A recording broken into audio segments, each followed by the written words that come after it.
Hello दोस्तों, नमस्कार। कैसे आप सब दोस्तों? हम लोगों ने अमेरिकी क्रांति का पार्ट 1 वीडियो देख लिया है और समझ लिया है। अब पार्ट 2 ये वीडियो है जिसमें हम लोगों ने एक कारण पढ़ लिया था क्या अमेरिकी, जिसमें हम लोगों ने कुछ देखा था। आप अगर वो वीडियो नहीं देखे होइएगा तो जाकर पहले वो वीडियो देखिए, फिर यहाँ से आइए, क्योंकि हम लोग ये वीडियो बीच से स्टार्ट कर रहे हैं।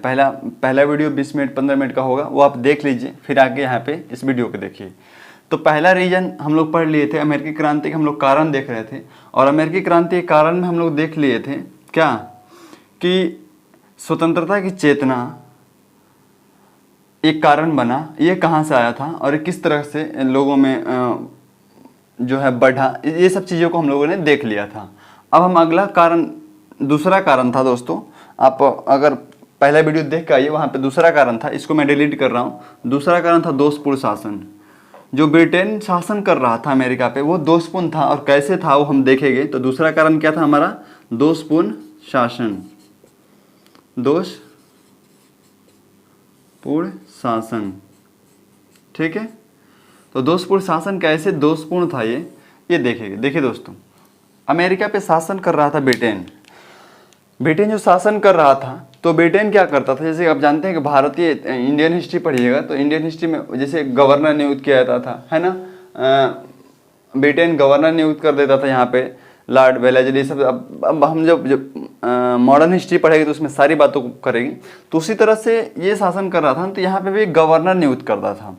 ब्रिटेन की जो पार्लियामेंट थी, ब्रिटेन के राजा जो था, हम पिछले कारण में देख चुके थे कि उन दोनों में विवाद हुआ था, तो चीज़ें मैं साइड कर रहा हूँ यहाँ पे। तो वो एक गवर्नर नियुक्त करता था। क्या नियुक्त करता था? ब्रिटेन की पार्लियामेंट या ब्रिटेन की संसद जो थी, या ब्रिटेन के राजा कह सकते, जो भी ब्रिटेन में सर्वोच्च संस्था थी, वो क्या एक गवर्नर नियुक्त करती थी। गवर्नर नियुक्त करती थी और गवर्नर के माध्यम से वो शासन करते थे, ठीक है। गवर्नर के माध्यम से अमेरिका में क्या करता था? शासन करता था। शासन करती थी वहाँ गवर्नमेंट, पार्लियामेंट जो भी है। और गवर्नर वहाँ पे कुछ सदस्य मनोनीत करता था। ये दोस्तों मैं एक चार्ट बना दे रहा हूँ, आप अगर चाहे तो इसको ऐसे ही नोट कर सकते हैं, क्योंकि ये चार्ट एक शॉर्ट नोट्स के रूप में हो जाएगा। तो देखिए, दोषपूर्ण शासन क्या था? तो ब्रिटेन जो शासन कर रहा था अमेरिका पे, वो एक गवर्नर नियुक्त करता था ब्रिटेन, और गवर्नर जो था वो कुछ सदस्यों को मनोनीत करता था। मतलब अमेरिका में कुछ सदस्यों को मनोनीत करता था, ठीक है। सदस्य मनोनीत करता था,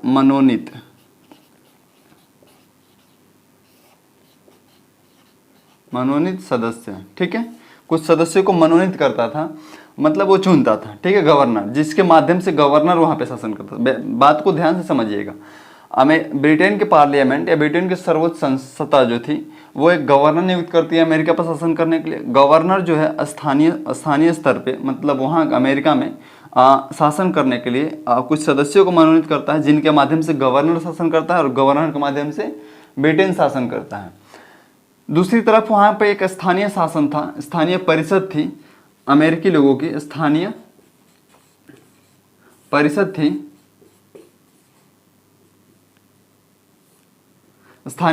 थी, जिसके पास क्या कानून बनाने का अधिकार था। अब बातों को समझिएगा। लेकिन प्रॉब्लम ये थी कि ये तो कानून बना सकते थे, ठीक है दोस्तों, लेकिन अंततः जो था कानून लागू करने के लिए किसका, जैसे कि हमारे यहाँ जो कोई भी कानून बनता है, आप देखे होइएगा, तो कोई भी कानून बनता है तो क्या होता है, पार्लियामेंट से पास कराना होता है। पार्लियामेंट यानी कि राज्यसभा, लोकसभा से पास कराने के बाद से अब उसको राष्ट्रपति का हस्ताक्षर चाहिए होता है। तो हमारे यहाँ तो मतलब ये व्यवस्था, लेकिन यहाँ पे ये व्यवस्था था कि अगर ये लोग कोई भी कानून बना देते, इन लोगों के पास कानून बनाने का अधिकार था। जो स्थानीय परिषद थी, अमेरिकी लोगों की परिषद थी, इन लोगों के पास कानून बनाने का अधिकार तो था, लेकिन कानून को लागू अंततः करेगा कौन? गवर्नर। कानून को लागू करेगा। ये लोग कानून बना सकते थे, यानी कि कानून बना सकते थे, कानून ये लोग बना सकते थे, लेकिन लागू अंततः कौन करेगा? गवर्नर करेगा। यानी गवर्नर के पास शक्तियाँ थी कि वो लागू करे। अब ये लोग क्या करने लगे कि जब ये कानून बना सकते थे लेकिन लागू करने के पास इनके पास पावर नहीं था, तो ये लोग क्या किए कि ये लोग मांग करने लगे कि हम लोग जब किसी तरह से कानून बनाते हैं तो उसको लागू करेंगे, तो पावर मेरे पास है नहीं, तो ऐसा किया जाए कि हाँ दोस्तों, तो हम लोग थे तो ये लोग कानून बना सकते थे, लेकिन इनके पास लागू करने के पास अंततः लागू करने का शक्ति किसके पास था? गवर्नर के पास था।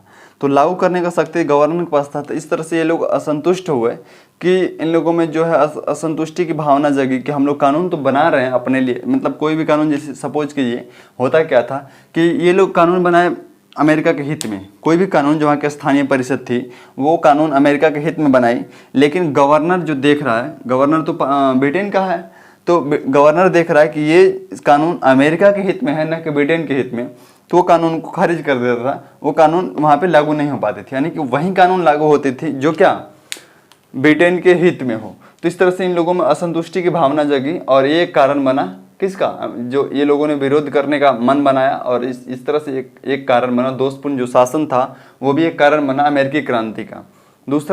तीसरा कारण था दोस्तों इसके बाद से सप्तवर्षीय युद्ध। तीसरा कारण क्या है? सप्तवर्षीय युद्ध। देखिए दोस्तों, ये होता है ना कि यूपीएससी आपसे 150 से 200 शब्दों में क्वेश्चन, यूपीएससी सेंटेंस में क्वेश्चन नहीं पूछती है, वो बोलती है कि 200 वर्ड या 150 वर्ड्स में आपको आंसर देना है।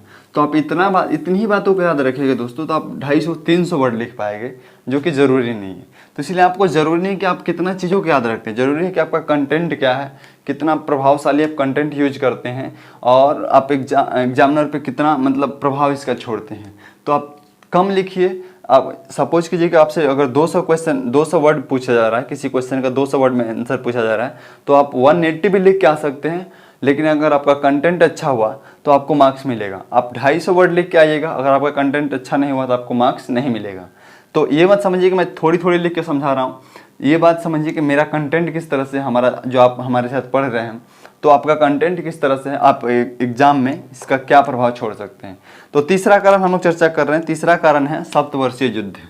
सप्तवर्षीय युद्ध, यहाँ पे मैं थोड़ी सी मैप का सहारा लेना चाहूँगा दोस्तों।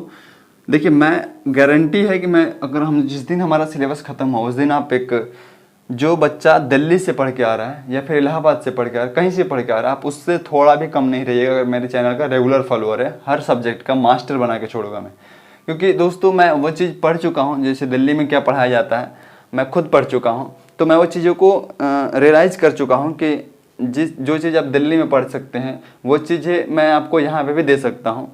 बस आप मेरे साथ बने रहिए। दिल्ली में क्या चीज़ें होती है क्या, ये मैं अच्छी तरह से समझता हूँ, तो आप बस बने रहिए। तो तीसरा कारण है दोस्तों, तीसरा कारण है सप्तवर्षीय युद्ध। सॉरी, ये पेंसिल थोड़ा चल नहीं रहा, सप्तवर्षीय, इसमें बोल दे रहा हूँ, कोई दिक्कत नहीं, युद्ध। अब देखिए, ये जो युद्ध है सप्तवर्षीय युद्ध, इसका प्रभाव भारत में भी हम लोग थोड़ी सी जब मॉडर्न हिस्ट्री स्टार्ट करेंगे तो वहाँ पे देखेंगे कि फ्रांस, और जैसे आप जानते हैं कि भारत में फ्रांस था, यूके था, पुर्तगाल था, स्पेन, सब मिलकर शासन कर रहे थे पहले, लेकिन लास्टली क्या था, लास्टली ब्रिटेन ही रुक पाया, बाकी सब ने सरेंडर कर दिया। तो इसका प्रभाव थोड़ा सा भारत पे भी आता है, जिसका कर्नाटका युद्ध जो हो रहा है उससे देखा जा सकता है। तो हम लोग बाद में उस पर इसको ऐड करेंगे, चर्चा करते हुए हम लोग कनेक्ट करेंगे, लेकिन अभी नहीं, मॉडर्न हिस्ट्री में। तो सप्तवर्षीय युद्ध था, ये लड़ा गया किसके किसके बीच? तो सप्तवर्षीय युद्ध लड़ा जा रहा है फ्रांस और ब्रिटेन के बीच। किसके बीच? फ्रांस और ब्रिटेन के बीच। स्टार्ट होता है 1756 से 63 तक, यानी कि 7 वर्षों तक चलने वाला युद्ध था, इसीलिए इसको सप्तवर्षीय युद्ध कहा जाता है। दोस्तों, मैं अब थोड़ा सा इसको मैप के सहारे यहाँ पे ले रहा हूँ। अब मैं इसे जनरली मैप बना रहा हूँ, जैसे इसका कोई मतलब पैमाना नहीं है, इसे मैं केवल समझाने के लिए बना दे रहा हूँ। सपोज कर लीजिए कि आप ये जो देख रहे हैं,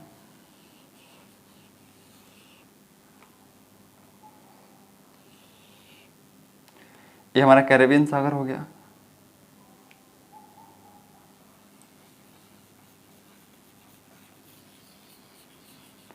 मैं इसे बनाने की कोशिश में, तो आप देख पा रहे होइएगा, ये पनामा हो गया, पनामा वगैरह, यहाँ से फिर इधर से आ जाता है क्या, दक्षिणी अमेरिका।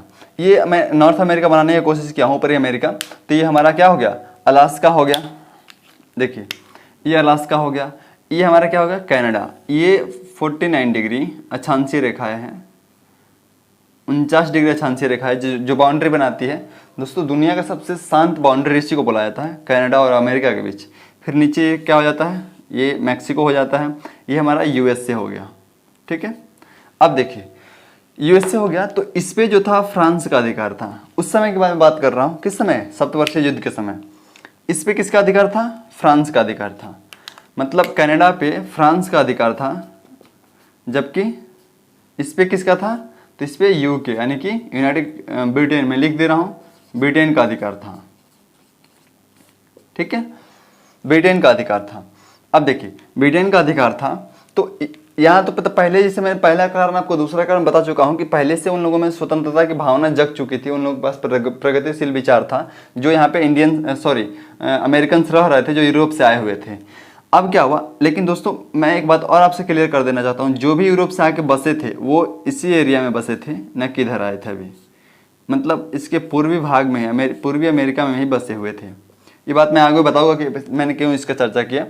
अब देखिए, जब ब्रिटेन पे, यूएसए पे ब्रिटेन का कब्जा, कनाडा पे फ्रांस का कब्जा, अब इन दोनों के बीच वार हो रहा है, इन दोनों के बीच, यहाँ पे लिखा हुआ है, इन दोनों के बीच वार हो रहा है, और वार में पराजित हो रहा है ये यानी कि इसकी हार हो जा रही है और ये जीत रहा है। ठीक है दोस्तों, लेकिन वार में क्षति दोनों को होती है। अब कोई भी वार, कहीं भी वार देखे होइएगा, जो भी वार युद्ध होगा उसमें क्षति दोनों का होगी। तो यद्यपि फ्रांस तो हारा, लेकिन लॉस तो ब्रिटेन को भी हुआ, क्योंकि वार हो रहा है, 7 साल चलने वाला वार था। तो अब क्या हुआ ना कि ये लोग जो थे पहले से, ये कम विद्रोह, मतलब विद्रोह उतने प्रभावी तरीके से विद्रोह नहीं करते थे ब्रिटेन का कि हम अब आज़ाद होना चाहते हैं। क्यों, क्योंकि इन लोगों को डर था कि अगर हम विद्रोह करके ब्रिटेन से आज़ाद हो रहे हैं, यहाँ से अगर हम सपोज करिए कि ये इस पे ब्रिटेन का कब्जा है और ब्रिटेन के कुछ लोग यहाँ पे शासन करना चाह रहे हैं, तो ब्रिटेन से तो आज़ाद हो जाएंगे, लेकिन बगल में क्या है, इस बात को ध्यान से समझिएगा।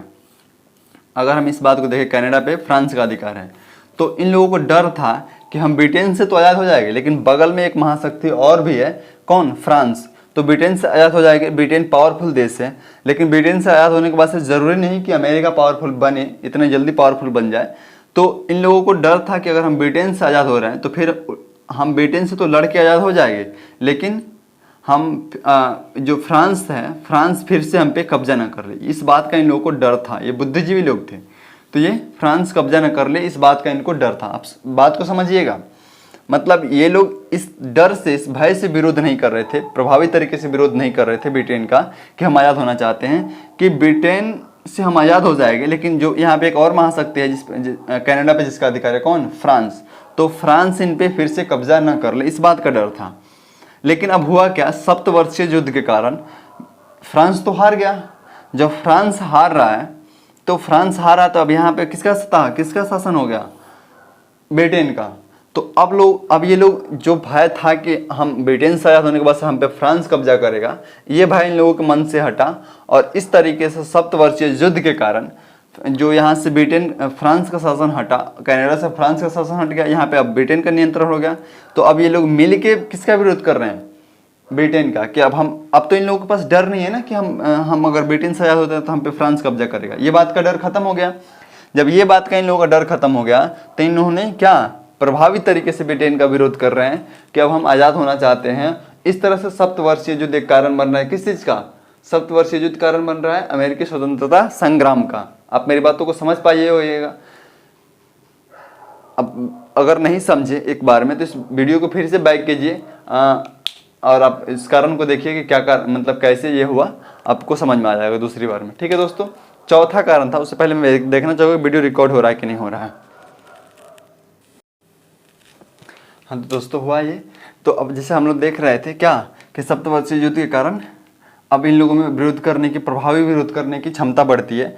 अब देखिए, एक तो सप्तवर्षीय युद्ध के कारण इन लोगों में, ये फ्रांस यहाँ से हटता है तो इन लोगों में विरोध करने की जो टेंडेंसी वो बढ़ती है, और दूसरी तरफ सप्तवर्षीय युद्ध के कारण ब्रिटेन की जो आर्थिक स्थिति है वो खराब हो जाती है, यानी कि युद्ध लड़ रहा है तो ऑफिशियली आर्थिक स्थिति इसकी खराब होती है।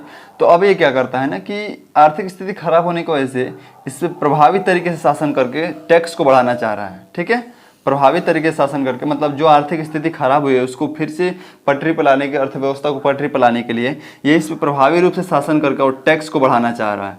लेकिन अब तो ये लोग पहले से इधर से अब देख रहे हैं कि फ्रांस हट गया, तो ये लोग अब प्रभावी तरीके से विरोध करना चाह रहे हैं और ये क्या कर रहे हैं, कठोरता से शासन करके उन पर टैक्स बढ़ाना चाह रहा है। तो इस तरह से टैक्स जैसे ही बढ़ा रहा है, इन लोगों ने खुल के विरोध कर रहे हैं और खुल के विरोध करने के परिणाम स्वरूप ये अमेरिका के एक तरह से ये क्या बन रहा है, अमेरिकी क्रांति का कारण बन रहा है। हम लोग इसके जो सप्तवर्षीय युद्ध का परिणाम जब अमेरिकी गृह युद्ध में देखेंगे तो उस समय भी थोड़ा सा चर्चा करेंगे। तो इस तरह से ये कौन सा कारण था, तो तीसरा कारण था। अब हम चौथे कारण की बात कर रहे हैं। चौथे कारण पे है, इसको मैं डिलीट कर रहा हूं। चौथा कारण है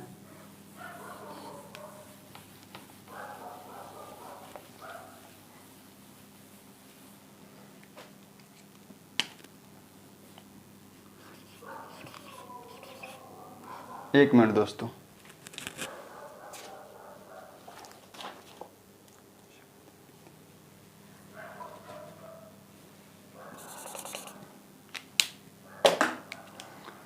मैं इसको ब्लैक से, दूसरा भी मार्कर नहीं चल रहा है।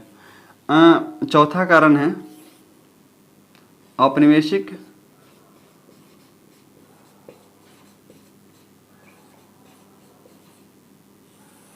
आर्थिक नीति।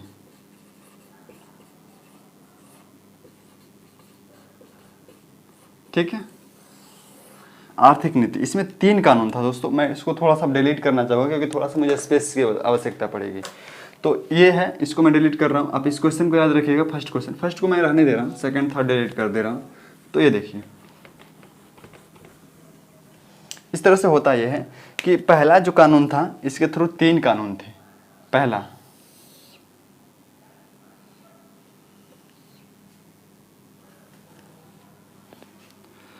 था नौ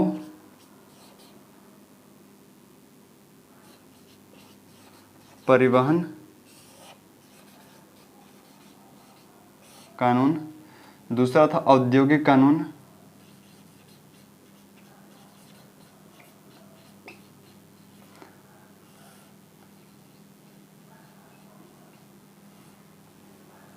एंड तीसरा था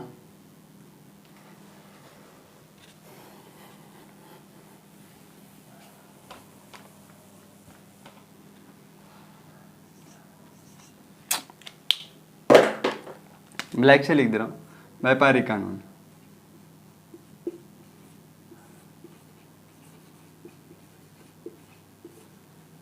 ठीक है, अब देखिए, और नौ परिवहन कानून, औद्योगिक कानून और व्यापारिक कानून, इसी पॉइंट से आपको इसका आंसर मिलेगा।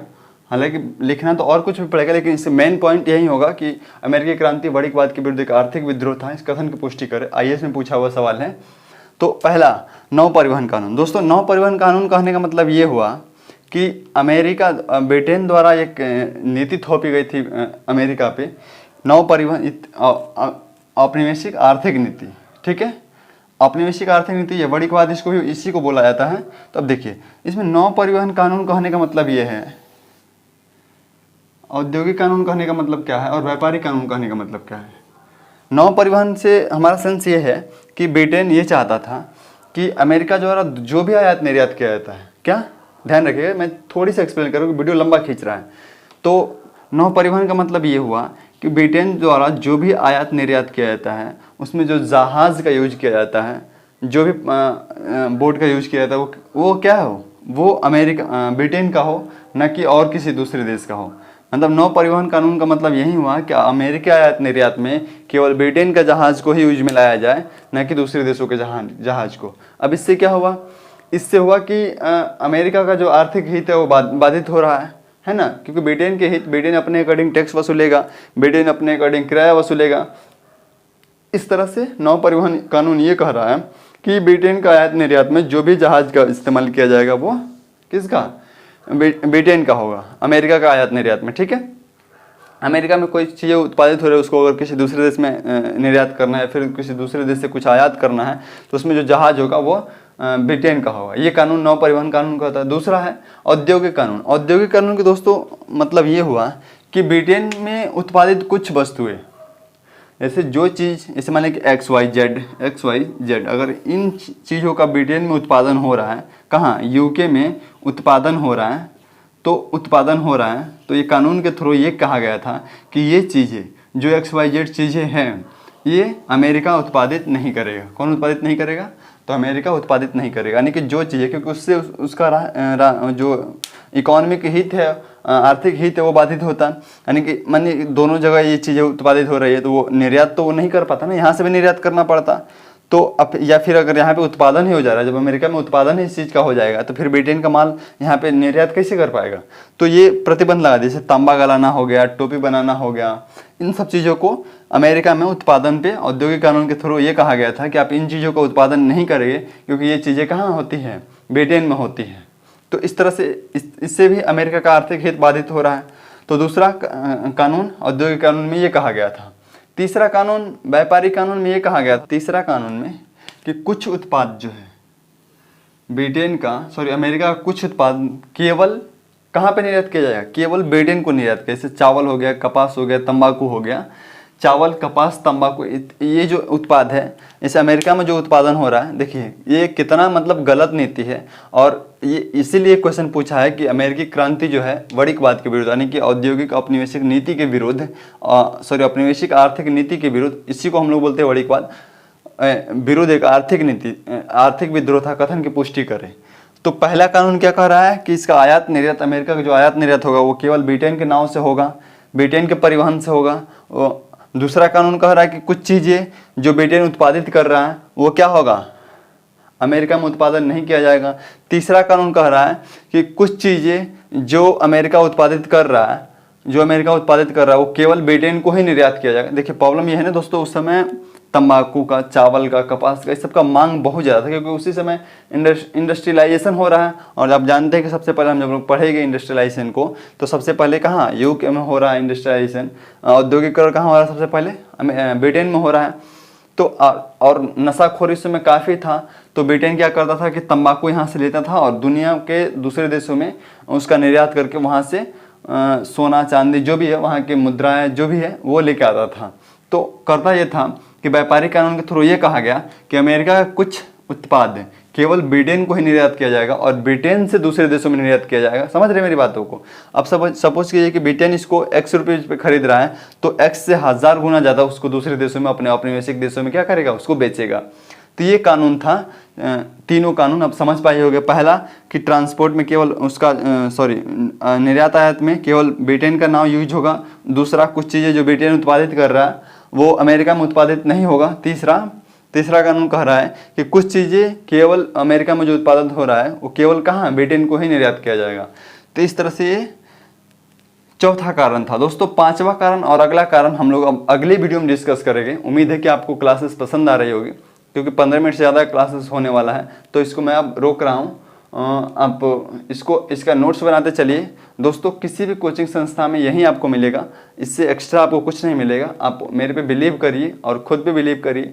प्रीवियस ईयर क्वेश्चन देखिए ये यूपीएससी का, आपको पता चल जाएगा कि मैं क्या बता रहा हूँ या हम लोग क्या पढ़ रहे हैं, और बाकी आपसे क्वेश्चन बन जा रहा है। अगर प्रीवियस ईयर के यही क्वेश्चन है, आप इसको लिखने का प्रयास करिए। अगर आपसे बन जा रहा है तो आप समझिए कि आपका डायरेक्शन सही है, तो ज़रूर बनेगा, क्योंकि मैंने इतने अच्छे तरह से आपको समझाया। तो आप इसको एक बार लिखने का प्रयास कीजिए और हम मिलते हैं नेक्स्ट वीडियो में इसके अगले पार्ट को लेके। ठीक है दोस्तों, नमस्कार। अब दीजिए इजाज़त जाने की। ठीक है।